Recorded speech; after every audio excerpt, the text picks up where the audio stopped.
За сарны орд гэж юу вэ? За сарны ордноос таны сэтгэл зүй хамт цогтой байгаа хамгийн ойрын хүмүүстэй гаргаж буй зан ааш халамж. За тэгэхэд юмсыг хүлээж авч таны сэтгэл зүй хүнээс юу хүсэж байгаа, ямар сэтгэл хүсэж байгаа, ямар хандлагыг хайр гэж хүлээж авдаг, юу гэж хүлээж авдаг гэх мэтчлэн өөрөө сэтгэл зүй гэлж байдаг. Хоньны ордны сартай хүмүүсийн сэтгэл хөдлөл ямар байдаг вэ? Хоньны ордны сартай хүмүүс маань Марс гаргаар өдөртүүлдэг учраас эдгээр хүмүүсийн сэтгэл хөдлөл маш амархан асаж, маш амархан унтарч байдаг. Баярсан ч маш хүчтэй илэрхийлж гаргаж, гунсан ч бүр маш хүчтэй илэрхийлж гарч бас маш хурдан дүрсгийж уурлаа. Тэгээд тэр ууранд орхноо унтраад алга болчихдог.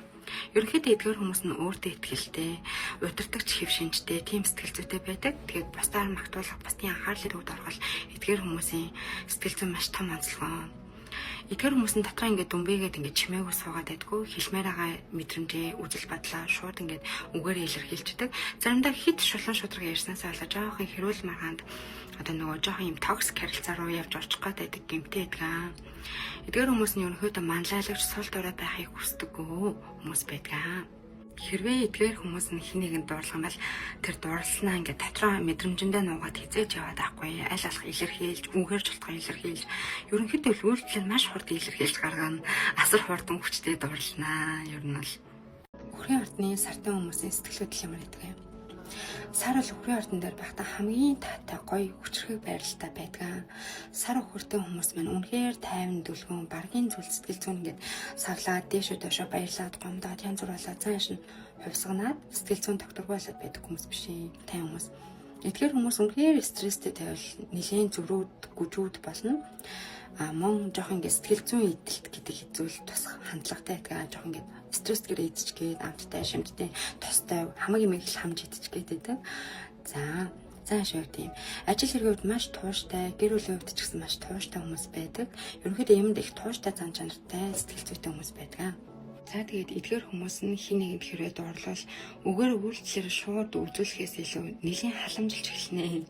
Ингээд байнгын халамжлал, амттай болоор дайлах гэж оролдоод хоёул тийм юм уу, ийм юм уу гэлтэн.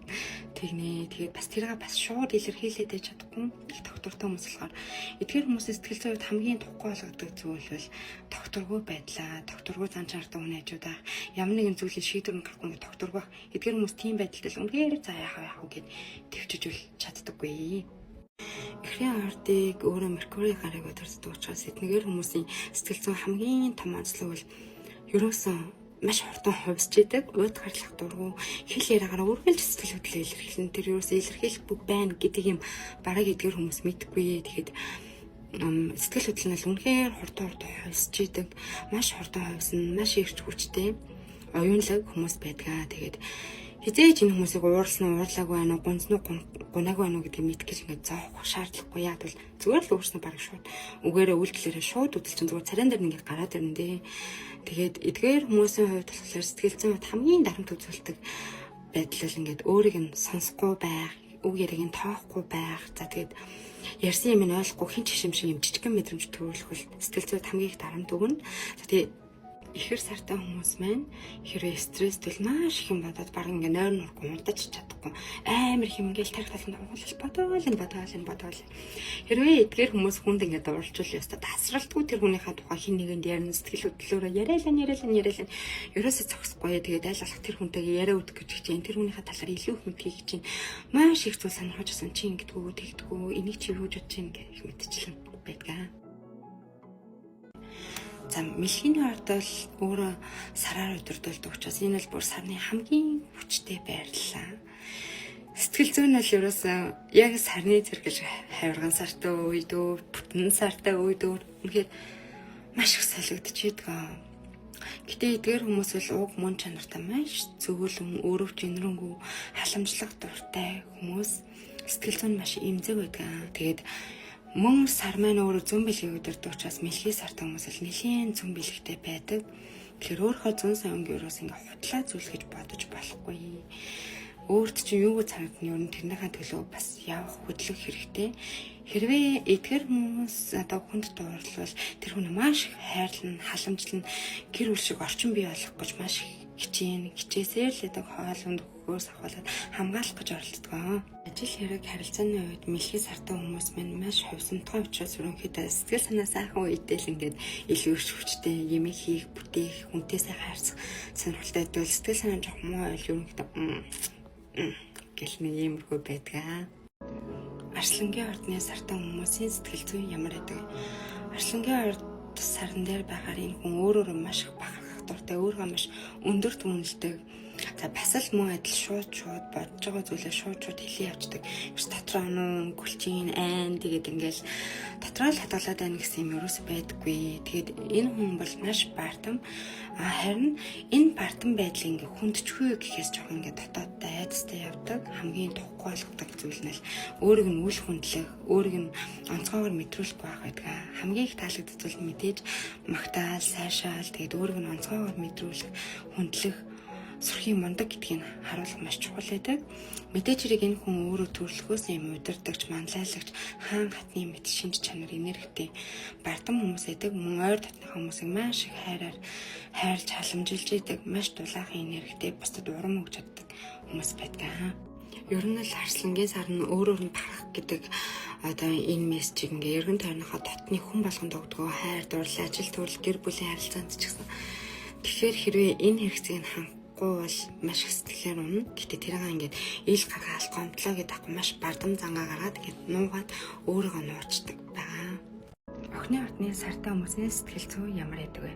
Охины ордны сартай хүмүүс маань одоо тийм ч гадагшаа нээлттэй биш ч гэсэн бас тийм ч татгшаа хүмүүс биш байдаг. Ерөнхийдөө яг шаардлагатай шүүмжлэг маш их хэлж идэг. Өөртөө бол эргэн тойрныханд маш хатуун ханддаг гэж байгаа. Гэтэ тэр нь ингээл бүр яхраад идэг гэсэн үг биш л те. Шаардлагатайгаа шүүмжлэг нь яг хэлж тухайн үнд бол тусаалах зорилготой тийм сэтгэл зүйтэй хүмүүс байдгаа. Тэгээд ерөнхийдөө сэтгэл зүйн гол үнс нь хин нэгэнд хэрэгтэй мэдрэмж авах, хин нэгэнд туслах та маш их төвлөрч идэг. Тэгээд хамгийн гол нь ийм хүмүүс өөртөө маш хатуу ханддаг. Би ингээд зүг байна уу? Би ингээд энийг зөв хийж гинүү? Би ингэж гинүү гэх зэрэг ийм зүйлсээс бас эмзэглэж гээд байдаг талтай өөрийгөө хитрхи төгсөөлөх гад байдаг онцлогтой. Гэтэ эдгээр хүмүүс бол маш тусч эргэн тойрныханд дандаа тийм болж идэг ийм сэтгэл зүйн онцлогтой. Тэгээд бас энэ үйлдэлүүдээ ч гэсэн хийж идэг хүмүүс байгаа. Эдгээр хүмүүс хэрэг хүн тайртай болол маш ингээ үйлдэлээр үзүүлж тусалж өдөр тутмын ямар нэгэн жижигхэн зүйлийн ч болгон хөнгөвчүүлж өгч ийж ингээ хайр сэтгэлээ илчилж сэтгэл зүгээ ил гаргаж идэг хүмүүс байдгаа. Чинлүүрийн ордны сартай хүмүүсийн сэтгэл зүй ямар байдаг вэ? Эдгээр хүмүүс нь сэтгэл зүйн хувьд бүх зүйлд тэнцвэртэй байхыг илүүд үзэг, сэтгэл зүйнээс харьцангуй тэнцвэртэй ч юм шиг гэнэ ингээд жоохон дээшээ даашаа хэлбэлтэлцэж байдаг. Эдгээр хүмүүсийн сэтгэл зүйд хамгийн хэрэгтэй зүйл нь тайван байдал. Бас тайван байх. Нэг зүйл хэд хэвээхгүй байхад маш дуртай, тийм байлгахыг хүсдэг, тийм байлгаж чаддаг хүмүүс байгаа. Эдгээр хүмүүст бас хамгийн хэрэгтэй зүйл бол нийгмийн идэвхтэй байдал үнэхээр зүйлээдэг. Тэгээд хин нэгэнд одоо эргэдэг шантж байгаа үгүүдээ бас маш их анхаарал хандуулдаг. Хин нэгэнд илүү сайн хандж чадбайгаа юм биш үү? Энд илүү муу хандж чадбайгаа юм биш үү гэх мэтчлэн зүйлээ сэтгэл зүй дотор ингээд байнга бодож хянж идэг хүмүүс байгаа. Тэгээд энэ хүмүүсийн хамгийн том сэтгэл зүйн докторгүй болгодог зүйл нь нийгмээс тусгаарлагдах, найз нөхдийн дунд, хин нэгний дунд ингээд тэнцвэртэй байдлаа алдахад үнэхээр хайдаг төрлийн хүмүүс байгаа.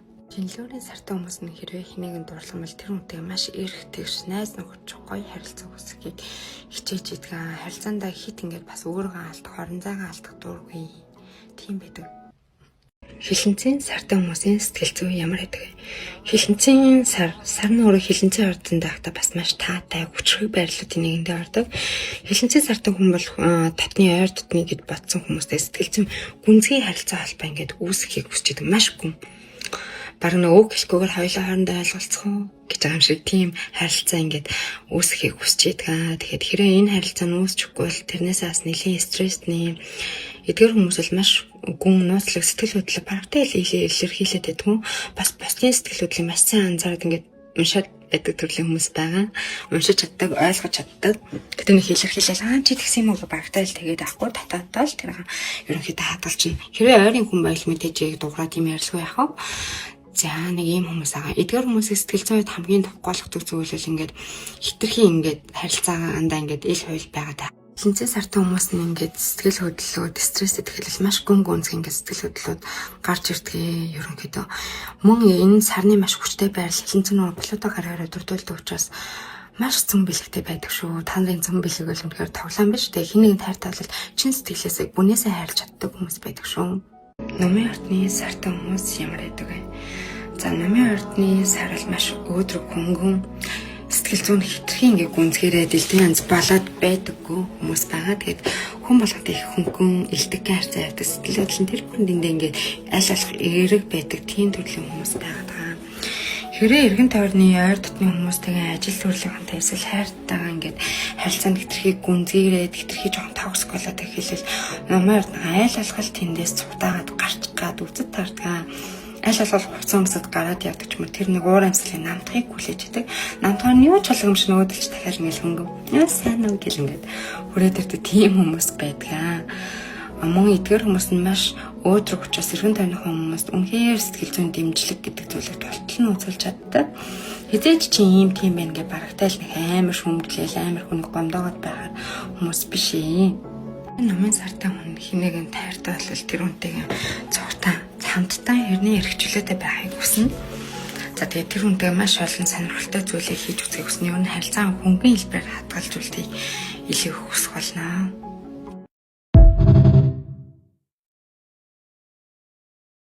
Материйн ордны сартай хүмүүсийн сэтгэл хөдлөл ямар байдаг юм? За материйн сар бол нэлийн сэтгэл хөдлөлгүй гэмээр хүүтэг хүндэт мэдрэмж ерөнхийдөө эргэн тойрны хүмүүст ч гэсэн жоохон хүчгүй байдаг. Үнэхээр энэ хүмүүс л эмоц жоохон багтаа байдаг. Гэтэ энэ нь ерөөс энэ хүмүүсийн сэтгэл хөдлөлгүй гэсэн үг ш. Бүх сэтгэл хөдлөл ингээд татаатаа болж идэг. Тэр айл алах гадагшаа нэг гаргаад байдаггүй гаргаж байл үнэхээр л гаргаж ийн гэсэн үг ээ.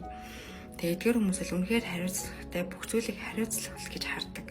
Тийм сэтгэл зүйтэй байдаг. Ерөөс энэ хүн ямар нэг юм дээр хариуцлага хүлээж илээвэл энэ ч одоо ингээд сэтгэлээ ингээд танд зориулж ийн л гэсэн утгатай байдаг. За мөн эдгээр хүмүүсийн сэтгэл зүйг хамгийн докторгүй болгодог зүйл нь эдгээр хүмүүсийг үнэлэхгүй байх, докторгүй байдал одоо яг яах гээд байгааг нь мэддэхгүй байдал, сэтгэл хөдлөл нь хэд наашаа цаашаа унтраа тасгараад идэг хүмүүсийн хажуу тагтаас их тухгууддаг. Тэгэхээр үнэхээр хинэгэн дурлах юм бол тэр хүн маш их хариуцлага удаан хугацааны доктортой байдлыг бий болгохыг хүсдэг. Тэгээд докторгүй байдал гэдэг нь л ер нь энэ хүний сэтгэл зүйн хувьд дайсан байдаг. Хүнхэн сартай хүмүүсийн сэтгэл зүй ямар байдаг вэ? Хүнхэн сартай хүмүүс бас л ингээд сэтгэл зүйн хувьд жоох хүндий хүүтэн сэтгэл хөдлөлгүй мэдрэмжийг эргэн тойрныхандаа ерөнхийдөө өгч идэг. Эдгээр хүмүүс нь ингээд бас л сэтгэл зүйн хөдлөлөө тийм их хэл гаргаад байдгүй сэтгэл зүйн ч гэсэн тэгж их савлаад байдаг төрлийн хүмүүс бас биш ээ. Жохон хүүтэн хүндий дүм мэд боловч дотооддоо бүгдийг нь бас тодорхой хэмжээгээр мэдэрч байгаа. Өөрөө маш их ажиглаж байгаа. За би ч одоо ингээд ийм юм дуурлаад байна уу та. Би ч ингээд байна уу та гэд өөрөө ажиглах шинж чанартай байгаад идэгэн. Эдгээр хүмүүсийн хувьд л нийгмийн харилцаа, эрх чөлөө гэдэг зүйлээс сэтгэл зүйн хамгийн том ингээд бүрдүүлэх хэсэг нь байдаг. За тэгээд ингээд эрх чөлөө нь хаагдах, нийгмийн харилцаанд орохгүй байх, найз нөхөдгүй байвал ингээд эдгээр хүмүүс маш их стресстэй л эдгээр хүмүүс л тасралтгүй бодож амархгүй. Бодоолаа. Уурлаад одоо ингээд стрессэд янз бүр боллоо гэхэд энийг ингээд логик байдлаар тайлбарладаг. Энэ ингэсэн учраас би одоо ингээд ингэчлээ. Энэ ингэсэн учраас надад ийм байна гэж ерөнхийдөө тайлбарладаг. Аль болох бараг л нэг ингээд сэтгэл хөдлөл гараад байдгүй. Хэрвээ эдгээр хүмүүс нь хүнд ингээд хайрт болол тэр хүний маш онцгой гэж хардаг мөн ингээд найз нөхдөд гэж илүүтэй хардаг. Эрх чөлөөтэй байхыг хүсдэг юм. Сэтгэл зүйд жоохон тустай байхыг бас хүсдэг. Загсны ордны сартай хүмүүсийн сэтгэл зүй ямар байдаг вэ? Загсны ордны сартай хүмүүс маань ер нь сарны бас хамгийн хүчтэй байрлалуудын нэгд ордог. Эдгээр хүмүүс бол маш сэтгэл зүйн хавсантай, маш зөөлгөн, өрөвч, энэрэнгүй хүмүүс байдаг. Тэгээ сэтгэл зүйгээ л нэг нуугаад байдаггүй. Ингээ нүүрэн дээр нь зүгээр ингээд гараад ирдэг. Тэгээд сэтгэл зүйгээ бас л илэрхийлнэ. Жоон гомдоо тунарчвал бас л мэлхий шиг ингээд дуугаа бас хураачдаг талтай. За тэгээд эдгээр хүмүүс ингээд жоохон стресстэй тийм хүнд токсик байдлаас айл болох ингээд цугтаагаад энд тэнд очиод унтаад эсвэл ингээд өөрөө толгой доторх бодол ингээд сэтгэл зүй доторх бодол мэдрэмжэндээ ингээд баригдаал ингээд төсөөлөл бодоод яваад байдаг. Нэг аймаг гадагшаа төрс хийж уурлаад харагдаад байх нь бас ховор байдаг. Хэрвээ эдгээр хүмүүсийн нэгэнд оролцвол тэр хүнийхээ тухай бүр байн бодно бүх юмаа зориулахыг хүснэ. Тэг маш их мөрөөдөлтийн хүмүүс байдаг. Мөн загсны ордны сарт хүмүүс нь маш цүн сайнтай байдаг болохоор өөр хоцгон сайн хязгаарч битгий хаалгасаарай гэж бас зөвлөмөр байна. Танай цүн сайн бол тоглоом биш ээ.